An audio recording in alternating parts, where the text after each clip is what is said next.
Recording is on. Hello, everyone, and welcome to a new episode of Data Talks. I'm totally happy that Teo, formerly known as Teo Pham, is joining me for a true relevant topic these days. Hey, Teo, how are you doing these days? Hey, Ben, how are you? Yeah, all right. Working from home, as you, I guess. Yeah, you can see my amazing co-working space home office here. No, unfortunately, it's just my virtual background. Yeah, but I'm doing all right here at home in Munich. Good. Yeah, good to hear, good to hear. So yeah, Stuttgart is also doing fine. Spring is kicking in. That takes up the mood, hopefully, for everybody. So you recently posted on LinkedIn and some social channels a very important question, I think. You asked if food retail will now become mainstream in Germany. And I thought that it's probably time that we talk about this topic. So yeah, what's your immediate response? Do you think it will become mainstream after the thing now? So obviously right now, because of the Corona crisis, everybody is turning to online groceries. A lot of people have done online grocery shopping for the first time right now, especially older people. In the US, you can see the download numbers for the Walmart app and for Instacart really, going up like 300, 500%. So I think it's definitely a big thing right now. And I think for our conversation now, it will be interesting to see what's the situation in Germany, how does it compare to other countries? And is it only something that's going to last for however long this crisis will last, or whether this will change retail and grocery forever? But my hypothesis is that a lot of people will do it now for the first time, and they will actually like it and see how convenient it is, and that this is going to be a habit that will stick for a lot of people, even going forward. So I think you mentioned a very, very critical word, convenience, in your answer on that. I think that is for sure the biggest factor. And I know you probably have a bit more facts from other countries or neighbors. I think for most people in our country here, it's not yet convenient. And that depends on the availability of services across every city. I live in a very small city outside Stuttgart. And so I think I don't have the offers what you have in Munich, right? Yeah. So tell me, is there even any grocery delivery for you available? Yeah, there is limited. There's probably only one who can do it, but it feels like it's zero, right? And that's why I would say people in my surroundings are using local farmers or producers who are offering their fruit or vegetable subscription boxes, right? There's a box you get in front of your house, and this offering was already there before the crisis, right? Yeah. And people who believe they want to support local food, they want to have local grown food, they have done that, but that was a very, very small minority.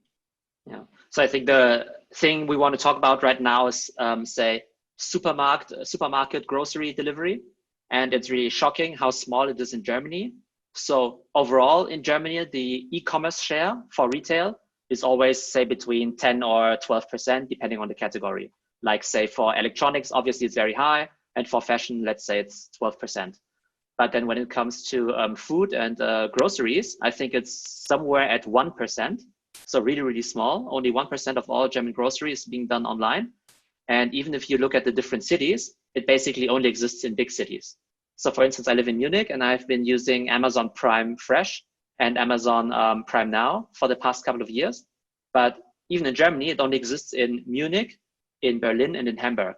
And that's it, right? So even if you lived in the city center of Stuttgart or Frankfurt, there's no Amazon, right? So what other big retailers or grocery chains are out there? You have Rewe. I think Rewe is actually the biggest player in Germany. I think they deliver to over 75 cities. The next biggest chain would be Edeka, but they really have a really small footprint. They only deliver in the north and only in very selected areas. So so even in the big cities, it's very difficult to get online groceries, let alone in smaller villages where maybe you live at the moment. Mhm. Yeah, true. So for me, and I'm curious to hear what you say is a bit of a chicken egg problem in my humble opinion. Are the large retail chains you mentioned as examples seeing that as a potential, and are they investing in that coverage, or on the other hand side, is the, let's say, the average German consumer just not ready for that? And right, who makes the first move? And now maybe both have to move together. Yeah, definitely. I think both have to move together. I think Germans with a lot of stuff like payments, they're very conservative and very slow to adapt to new stuff like that. So I just mentioned that in Germany, it's a 1% market share. In the UK, it's already 8%. So in UK, you have Tesco and other chains that are really, really big. So they're a lot more advanced in that area compared to Germany. I think right now, I mean, Germans still have the options to go to supermarkets. So they're essential retail, so they're not closed, so they can still do the normal thing. But obviously people are hesitant to go outside now. And so they at least try to explore online groceries. And right now, if you go to the Amazon Fresh app or to the Rewe app, it will take, I don't know, 2 or 3 weeks until you get the next delivery. So the demand far exceeds the capacity at the moment, which obviously shows that there's a lot of interest right now, but also that in the past, Rewe was not prepared for such a demand.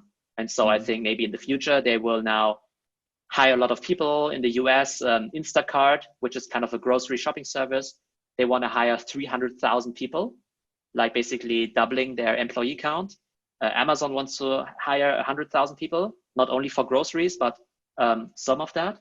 And I think right now they will build up some capacity that will also last after the Corona crisis, because there will also be more demand. And the interesting thing will be, will the market share of online groceries now increase from 1% to 1.3%, or will it increase to, say, 5 or 10% in the midterm, at least in the bigger cities? And I like to add a hypothesis as well to that conversation is, I believe in Germany, let's say, food is really just fulfilling your need for your eat on the weekly basis. It is not like it is in France or in Italy, where people really enjoy going to an experience, collecting this good, and they value actually the money for what they spend for very good fresh things, and really enjoy the cooking. That's my theory on that. So that means I think that the potential actually should be really, really big, because it's a convenience solving topic. Like, I'm getting my electronics or fashion home all the time. So in that theory, Germany should be ready just from the psychological mindset for that. What do you think when you hear that? Really good. I actually never thought about that, but it's true that compared to other countries, we don't really value food that much. Like, we don't want to spend a lot on food compared to, say, people in France or Switzerland. And it's funny because whenever people tell me, oh no, I don't like online groceries because I love to go to the store, I'm like, huh? No, that's actually not true, because if you're really, really cheap, you just want to have the cheapest stuff. But I think it's also a psychological thing, because it's funny, because maybe, let's say if there was some availability, then I'm sure there are a lot of Germans who will still say, oh, it costs €5 delivery or something like that. So they would rather spend an hour driving to the store, spending all that time and money and gas in order to save the €5, which is obviously not very smart and money saving way. So I think people had a lot of, say, prejudices against the online grocery, and now that they are being forced to do it, they need to experience it. But with a lot of that, I think with that a lot of means things for me, that means for me, this is, you're used to that process and behavior, and the changing behavior, that is the biggest hurdle actually then in this case. Yeah, that's the biggest thing, because I don't know anyone who tells me, oh, I have tried both, but actually the online thing really, really sucks. I love going to the supermarket. It's so great to carry the big Sprudelkästen, the big water bottles at home. So I think it's just about knowing that it's available and that it works. And once people try it, yeah, they tend to stick with it. And when you just look at the market shares, I mean, if only the online market share were to double, that's still only 2% of the entire grocery market, right? So the potential is just so big. And if you would say, okay, long term or midterm, we can reach a level like the UK with 8 to 10%, that's like a 10x increase from where we are right now. And it's also insane to think about when I mentioned the big players. I mentioned Amazon, which is not a traditional grocery chain. I mentioned Rewe and Edeka with really small footprints, but actually Aldi and Lidl, they don't have any grocery e-commerce at all. They have some e-commerce, but only for non-food stuff, or maybe for some more durable grocery items. But it's not possible to order a single liter of milk from the biggest grocery chains in Germany, which are like billion-dollar companies. That's really interesting, and let's add a topic to that view from a local perspective. As I told you, I don't have the good coverage as you have it in Munich. So I'm actually shopping a few things locally. On the one hand side, I want to support my local businesses. So I'm getting my wine from a local wine retail, or I'm trying to follow an Instagram account on a local fashion dealer. And they have just delivered things to my home by their own services, right? Their own drivers, which is not very efficient, but they're doing it. And I've now heard that the wine retailer truly wants to get his online shop started now, which he put on hold because he was so busy with other things. And that shows me that he's now seeing, okay, what can I focus on? What do I have to focus on to drive revenue? So that's an observation I've just recently made. So what are you seeing as a chance for local retailers in these days? I think they are forced to do it right now. I mean, obviously with the Corona crisis, there's absolutely nothing good about it. It's a big disaster on every front, but it does accelerate a lot of developments that maybe were necessary at some point anyways. So every retailer or brand in the world needs to go online at some point or needs to increase their digital footprint. And now they have to do it because maybe before they would say, hey, even if I do e-commerce right now, it would only be 1% of revenue. It's actually not worth my time. But now you lost 100% of your offline revenue, at least for some players. And now online is all they have. Look at Apple. Even a company like Apple right now has all of their stores closed. All the revenue that they make is now online. So you have to do it. And actually in Munich, I used to live in the city center and now I live in a smaller suburb. And you have also like some local, grocers or say more delis, deli style, grocers. And they are also quite innovative now that they also offer like delivery. If you order more than 20 euros worth of stuff, all of a sudden now they offer contactless payment, which they never wanted to do in the past because they wanted to have cash. And now with Corona, you can all of a sudden pay with Apple Pay.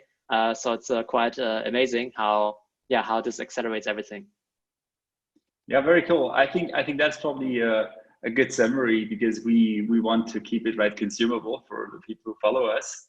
I think the understanding that online really matters and focusing on what drives revenue is for sure probably the biggest and the best learning everyone can take from that now. I'm pretty sure there's more we can discuss, so feel free to comment or contact us if you want to go further. But I want to say thank you for today, Teo, and really look forward maybe to the next one in the future. Yeah, definitely. It was a lot of fun. And I think there's tons of topics to discuss now, because I really think that the whole world is going to change right now, no matter what the industry. Today, we talked about retail. Tomorrow, we could talk about travel, about hospitality, about media. I think so much is changing now. And I'm really convinced that it's not a temporary thing, that even if, say, in 4 weeks, the shutdown was lifted, I think consumer behavior is really going to change long term. And I think that's a really interesting and also exciting part of it. All right. Do it, create it, be part of it. Talk to you soon. Thank you, Teo. Yeah, have a good one. Thank you. Okay, super.